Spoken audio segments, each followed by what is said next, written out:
Khvostov is back again, and this is going to be the review part. As far as getting it, there's tons of guys on YouTube. It takes a long time to get it with multiple steps, but it is worth it. So in the review, I'm going to talk about what's going on with it, what it kind of simulates with its perk, PvE and PvP usage, and for the Crucible. I think I have the best build for it. A build that just kicks Khvostov into overdrive, absolutely abuses it. It's one that I highly recommend that you try, but it's a 600 kinetic RPM. It's the same RPM as Summoner, Rosarago, Old Sterling, and the base stats are good. 47 range, 47 stability, 71 handling, 79 reload, 97 recoil direction, 17 zoom with 87 aim assist. Now, the zoom factor with its stability makes it more stable, and it feels great. The recoil pattern is very central focused, easy to control, and it feels like it does have some added sauce for its stability. Super stable, like more stable than it technically should be. And all of it combined with that aim assist stat makes going from target to target, then staying on that target just feels super sticky. It's great, but it is worth noting its range stat. I don't like it. 47 range in PvP on these hits at 26.6 meters, whereas something like this Adept Summoner with Kill Clip or Onslaught, whatever, it's hitting at 33.2, so 6.6 more meters, and that's just a direct comparison within the archetype. We're not even considering high impact pulses and 40 meters for those. Low range, but its perks make up for it. We have Shoot to Loot, and a lot of people just in general gloss over this. PvE players know. But with Khvostov, you see its power. You can shoot orbs, that can give you charges. It can give you things like Woven Mail if you have that on your kit. And when you shoot ammo bricks, it picks up the ammo, but it reloads all of your weapons. You can shoot a special brick, your heavy, your kinetic, everything is reloaded. It's awesome. The exotic trait, the right choice. Just built in, every 7 bullets deal additional damage and ricochets to nearby targets. A trait to pair it with is Eyes Up Guardian. Picking up an orb of power strengthens the next several ricochet rounds. They deal more damage and they bounce more between targets. So there's a lot to break down. First, the time to kill with the exotic trait. Every 7th bullet deals additional damage. It means that in the literal sense. Not if you stop shooting and start shooting. Like every 7th bullet in the design mag deals that bonus damage. So the first bullet always ricochets. It always has the bonus damage. You can shoot, reload. Always that first bullet will do that. So bullets 43, 36, 29, 22, 15, 8, and 1 always have the bonus damage. And how it works out, you shouldn't spin your mag down to try to get a ricochet shot. I mean, you could, but really it's best just to reload and go. And with that extra damage that it deals in the Crucible, these have a 0.8 TTK, that's 9 crits. It allows you to 8 crit one body as long as the bonus damage bullet is a crit. The rest can be crits. Anything can be the body, ease of use. What that does, every test is done with tier 10, you can 8 crit one body in a resilience, so it has a little bit of ease of use. But if you have a kinetic surge mod, we're going to talk about that in a second, you can 8 crit for a 0.7, 10 resilience and below, and on some, you can do a 7 crit one body for lower resilience. So really good starting out. But then we have Eyes Up Guardian. The super ricochet, it deals more damage. When you hit a target and another's nearby, it's going to bounce to them, back, then out. So the target that you are hitting is going to get ricocheted once, surrounding targets are going to get hit twice, and the more enemies that are there, the more that it's going to bounce, like right here.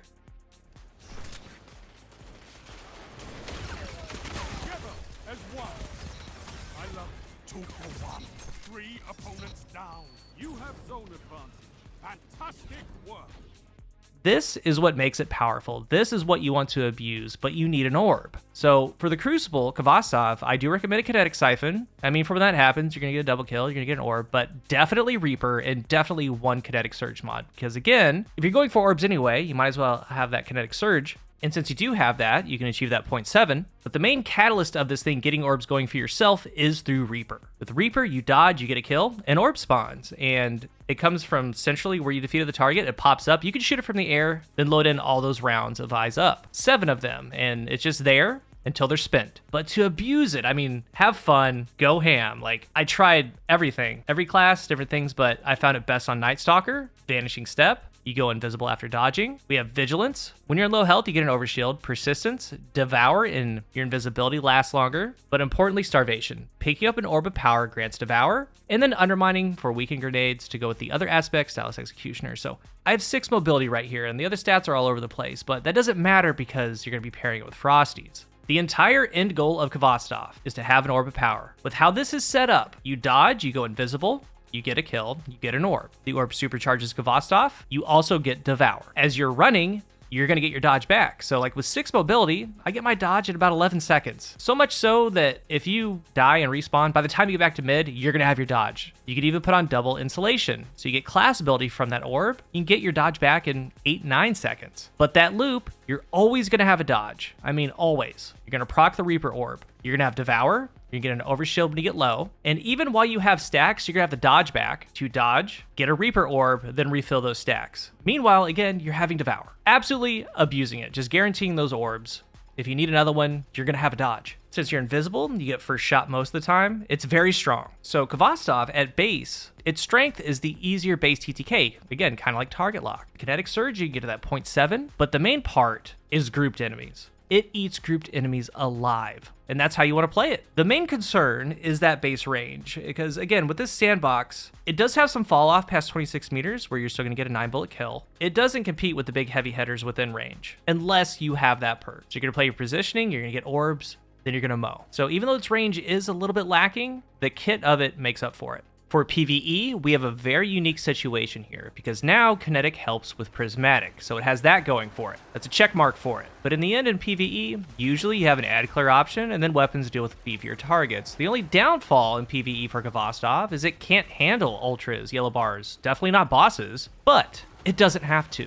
Because pairing it with everyone's best friend, a rocket sidearm, then maybe a rocket or a machine gun, you have yourself a loadout. Everything plays its role, everything does its part, and in PvE, Khvostov does its part pretty easy, and it's easy to get going, because all you really have to do is put on a kinetic siphon. You have the awesome utility of shoot to loot. Everyone liked that. You're going to be getting collaterals. You're going to see orbs from you or teammates. You're going to be flying around with it. Like, that's it. That's all. It's there for ad clear. Grab orbs, rinse, repeat. Clear areas. And when auto rifles become stun for champions, this is going to be a great choice. I don't have any bad things to say about it in PvE. It's performing because, again, I would view it as like an Osteostrega, or maybe I was running an Incandescent or a Volt Shot loadout. It does that, but kind of in a weird way with those ricochet rounds. And if you look at it like that, we have an ad clear weapon, everything else for beefier targets. As long as you set it up right, it can do well. It does do well. And coming back to not dealing with yellow bars too well, it has a very similar interaction as Volt Shot, because with Volt Shot, you get a kill reload, you place a jolt on a yellow bar, keep hitting that yellow bar,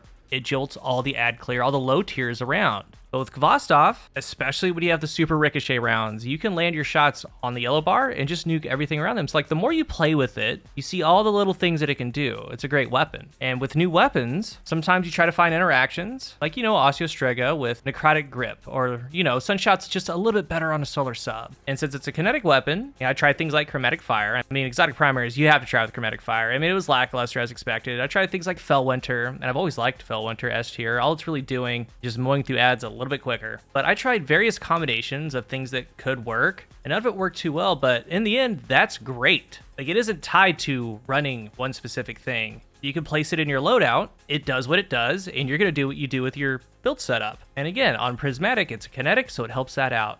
Definitely try the PvP setup that I talked about. It doesn't have to be Night Stalker, but Night Stalker has Devour. Even though Devour nerfed, it's still good. But you could try it on any subclass that you want, even Prismatic, as long as you have Frosties to get that fast dodge for your Reaper Orb. It's basically target lock with what it has. All in all, PvE and the Crucible, they did a great job bringing Khvostov back. This might be the last time. If you're new here, remember to hit the subscribe button. And if you are subscribed, thank you so much for your support. Let's talk about Khvostov down below, the quest, how you're liking it in PvE and PvP, or what are some builds that you like. Let's talk about it down below. Thank you for watching, and until the next one, I am CoolGuy.